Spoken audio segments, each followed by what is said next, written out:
25 साल पहले देश ने देखा एक युद्ध, देखा युद्ध का शौर्य और देखी शहादत पर नम हुई आंखें। इस युद्ध की वजह थी पाकिस्तानी सेना की नापाक साजिश। सर्दियों में भारतीय सेना के खाली पड़े बंकर में पाकिस्तान ने कब्जा जमा लिया। पाकिस्तानी सैनिक घुसपैठियों की शक्ल में एलओसी पार कर भारतीय चोटियों में भारी और बड़े हथियारों के साथ बैठ गए। मकसद था 1971 के युद्ध में भारत के जीते गए हिस्से पर कब्जा करना, शिमला समझौते को तोड़ना। पर भारतीय जांबाज ने बेहद मुश्किल लड़ाई लड़ी। इंडिया टीवी उसी जंग के अनकहे सच आपके सामने ला रहा है। हमारे संवाददाता मणि प्रसाद और संजय बराक ने करगिल जाकर उस युद्ध की पड़ताल की है। घुसपैठ की सबसे पहली सूचना देने वाले ताशी नामग्याल से लेकर युद्ध के हर किरदार और नेतृत्व की पूरी कवरेज है करगिल पर बनी इस सबसे विश्वसनीय डॉक्यूमेंट्री में। भारत पाक नियंत्रण रेखा के पास बसा एक छोटा सा पहाड़ी गांव गरक कोई 5,500 की आबादी होगी। इस गांव की सीमा रेखा के पास होने की वजह से इस गांव में फौजियों की आवाजाही रहती है, लिहाजा गांव के लोग फौज की चिंताओं से वाकिफ रहते हैं। वह जानते हैं कि देश के लिए इस सीमा में क्या खतरनाक है और क्या नहीं। इसी गांव का एक बाशिंदा है ताशी नामग्याल। ताशी पेशे से चरवाहा है। अपनी रोजमर्रा की जरूरतों के लिए ताशी ने याक पाल रखे हैं। याक अक्सर चारे की खोज में पहाड़ की ऊंचाइयों में चले जाते हैं। 2 मई 1999 को ताशी का याक खो गया। ताशी उसे खोजते हुए गांव से दूर निकल आया। दूर ऊंची पहाड़ियों में वह दूरबीन की मदद से अपने याक को खोजने लगा। बटालिक सेक्टर में रकन गांव का एक चरवाहा ताशी नामग्याल, जो कि यहाँ के चप्पे चप्पे से वाकिफ है, एक दिन अचानक उसका याक खो गया, जिसको ढूंढते ढूंढते वह पहुंच गया बंजू टॉप। अपने याक को ढूंढने के लिए उसने दूरबीन निकाली और सामने की पहाड़ी पर बर्फ में उसने जो कुछ देखा उसको देखकर वह दंग रह गया। भौचक्का ताशी पहाड़ से नीचे उतरता है। उसके पहाड़ से उतरने की गति बेहद ज्यादा और सावधानी भरी थी। वह पहाड़ से उतरकर सीधे एक सैनिक के पास पहुंचता है। वह उस सैनिक के कान में कुछ कहता है। सैनिक का चेहरा चिंता और तनाव से भर जाता है। तो वहां देखते हुए तो कुछ 6 बंदे नजर आए। मुझे पत्थर डोल रहा था, बर्फ भर रहा था, तो मैं हैरान हो गया। तो कुछ 15 मिनट में उनको देखते बैठ, फिर मैं वापस आ गया। तो हम इधर आए तो हम शोर नाले जाना था। शोर नाले जा कुकर जा, रिपकड़ की जा कि उनको चढ़ते चढ़ते ठार जाना था। ठार से हमने उनको कवर करना था। हम नीचे से जाते हुए उनको पहले से देख लिया।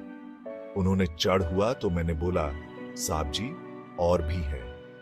तो हैरान वाली बात हो गई। साहब ने भी नहीं माना तो मुझे कसम खाना पड़ा, बच्चे और मां का।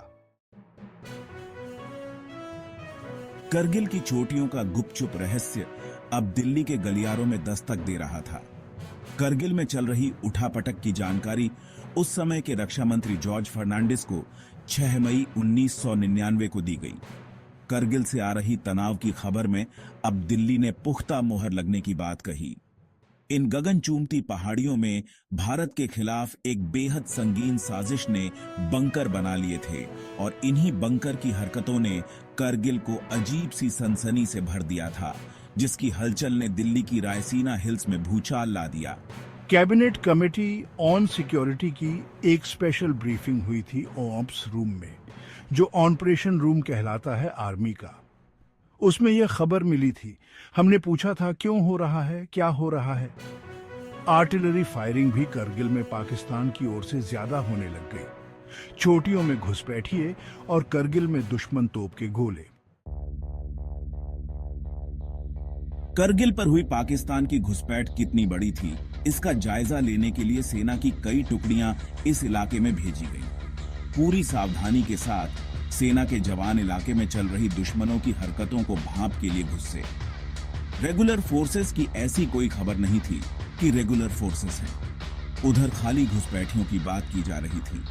मतलब यही इंटेलिजेंस था और किसी को इतना मालूम नहीं था कि दुश्मन कहां कहां पर, किस किस चोटियों पर बैठा हुआ है। सेना की बढ़ती गतिविधियों को देखकर घुसपैठिए सतर्क हो गए। घुसपैठियों ने यह बात अपने आकाओं को इस्लामाबाद में बताई। अपनी ओर बढ़ते खतरे से डरकर घुसपैठ को मजबूती देने के लिए पाकिस्तान की ओर से तोप के गोले करगिल के जिला मुख्यालय में बने सेना के आयुध भंडार में गिरे। पूरा एम्यूनिशन डिपो जलकर खाक हो गया। करीब 100 करोड़ रुपए का नुकसान हुआ। We received the first reports of intrusion from the local shepherds. Our initial response was swift, but little did we know the scale of the operation we were up against. The Indian Army quickly mobilized its troops, deploying them to strategic positions along the line of control. The soldiers were prepared for a tough battle ahead, unaware of the full extent of the enemy's plans.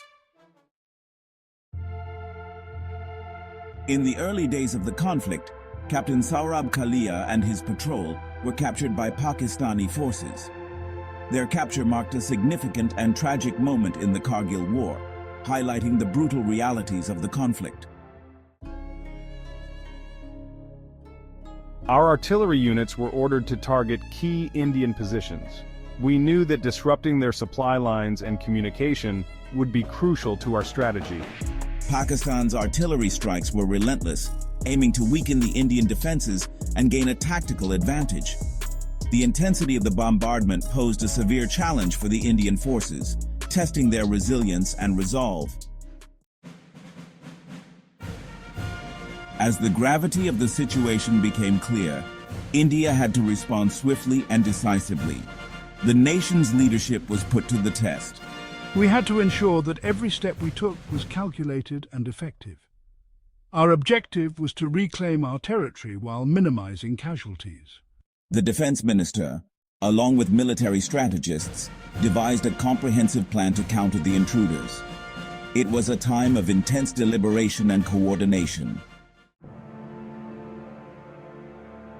With the strategic plan in place, India launched Operation Vijay, a massive military campaign to drive out the infiltrators. The Indian Air Force also played a crucial role with Operation Safe Sagar, providing aerial support and reconnaissance. These operations marked a significant turning point in the conflict, showcasing India's resolve and military prowess. The Indian Air Force launched a series of airstrikes, targeting enemy positions with precision. The ground forces, meanwhile, advanced steadily, overcoming harsh terrain and fierce resistance. This coordinated assault marked a significant escalation in the conflict, demonstrating India's resolve and military prowess. In the midst of these operations, Flight Lieutenant Nachiketa's aircraft was shot down. He ejected safely, but was captured by Pakistani forces. His capture was a poignant reminder of the sacrifices made by our brave airmen. Despite the loss, his courage and resilience became a symbol of the indomitable spirit of the Indian Armed Forces. The tide began to turn in India's favor as the relentless assaults started to weaken enemy defenses. Key strategic positions were recaptured, and the enemy began to retreat. This marked a crucial turning point in the conflict, bolstering the morale of Indian troops and bringing hope to the nation. Victory came at a high cost. The Kargil War claimed the lives of many brave soldiers, leaving behind a legacy of valor and sacrifice. The nation mourned its heroes, honoring their memory and the ultimate price they paid for our freedom. The conflict underscored the need for vigilance and preparedness, forever etching the bravery of our soldiers in the annals of history.